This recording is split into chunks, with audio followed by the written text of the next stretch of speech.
Hello everybody, it's Rich220, and I just figured I'd give everybody a little more information on the buffer situation. I have mine set in the middle between 22 and 2600 RPM. But when you're done wet sanding your car and you want to bring the color back out of the pigmentation, you have to go in a motion like this. Okay, not in a circle, just back and forth, and it goes on a downslope. It's kind of like even if you have or haven't used a floor polisher has to be done the same way. What it does is it takes small layers off, like wax or whatever, or floor finish, in order to bring up the shine. Okay, the same principles apply when it comes to the DeWalt polisher or buffer or whatever machine you're using, as long as it has multiple speeds. And the other trick is you don't put pressure on it, because if you put pressure on it, you may wind up very easily having burn marks in your paint, or swirls, and you don't want that. You're supposed to make the polisher hover, almost like it's not even touching it. And you have to take your time. That's just the way it is if you want it properly done. I mean, you know, after all, the back of my car, when I got this, did not look like that. Okay, it looked a lot worse than that. And now it's like there's a little bit of a layer of Bondo, but it's just where you put the fin over the top. And that's just a way it got rid of the rust, because I grinded everything out and then I wanted to seal it. So it's not Bondo, it's actually fiberglass resin. And I wanted to seal it so that way it wouldn't have any more rock coming through. So that's what I did. And believe me, this side actually looks better than the other side. So, and that's what I'm trying to do up here. But you got to remember that when you're done wet sanding and you're actually going to use the buffer or polisher on the car, you actually have to let it hover, like barely touching the paint. That's how you have to do it.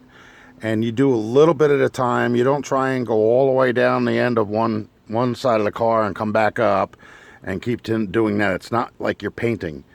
You want to do a 1 foot by 1 foot area, and if you're going to use the machine glaze or a rubbing compound, you want to use a little bit on the pad. You don't need to put it on the car and gob it on the pad, because that's not going to help you. It's just going to take longer for it to clear, and you're going to wind up with little bits of it flying all over everywhere else on your car, and you don't want that, because that's just making more work for you. So a little bit on the pad, you know, like a small circle, not like squeezing and putting toothpaste on it, you know.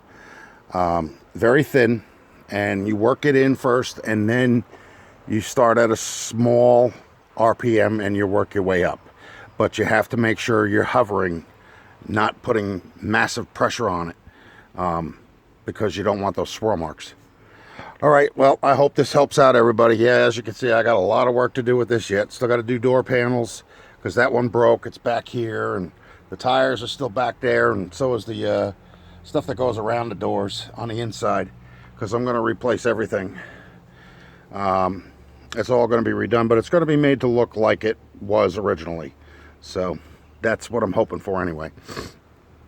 This is not the first car that I've done. I've actually did a 52 Plymouth Cranbrook Club Coupe that came out of a junkyard, where they took number 3 connecting rod cap and tossed it. And they took all the other ones off and threw them in a chuck full of nuts can and threw it in the back trunk. Then I had a 50 Dodge that had distributor issues. It was a 6-volt system, and I updated it to 12, but that also still gave it problems.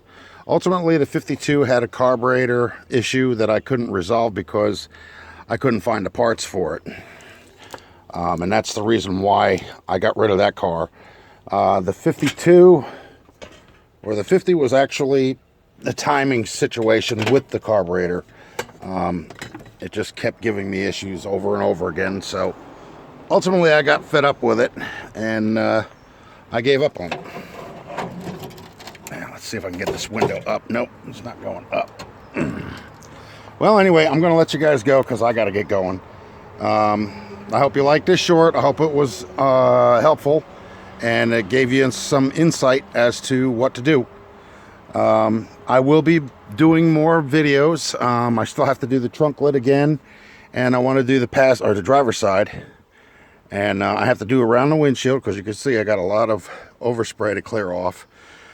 And then, you know, I'm going to machine glaze it. I have the original oil bath for the carburetor, and this is actually runner board molding for the driver's side.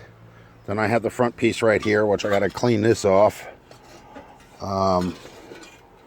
Yeah, and hopefully I'm going to have to repaint it because the chrome's no longer present. But that's the original radiator, and over there is the original generator on the floor, the driver's side. And then I have to redo these seats because even though this is the original fabric, you know, 64 years ago, going on 65 years, you know, it's got to be redone.